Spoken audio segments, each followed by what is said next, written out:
Ayan guys, patuloy po tayong nagmamassage. Ayan. Sobrang galak po natin today. Dahil tayo po ay na-refer na naman po ng ating client. Yan guys. Ay pag-hot stone, yung gamit po yung mga bata of course.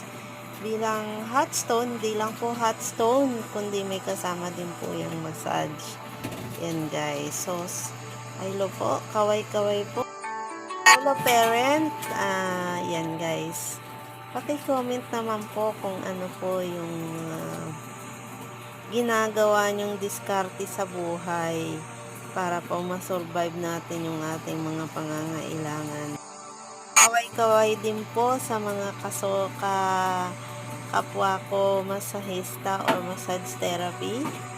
Ayan, sipag, tiyaga, ayan lang po yung ating puhunan guys. Of course, naman po natin yung mga hirap na ating pinagdadaanan as massage therapy. Talaga naman, ayan, dagdag sipag lang po tayo. Of course, ayan po yung ating trabaho, yung pagiging kailangan po ng pagkakatiwalaan po tayo of course kasi tayo po ay pumapasok sa kanilang houses. So, sobrang kailangan po natin yung honesty. Yan.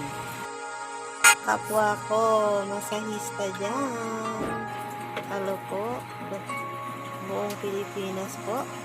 Around the world. Dito po yung bagong skills. Yung skills na talagang panghabang buhay. Talagang hello po sa inyong lahat. Thank you so much.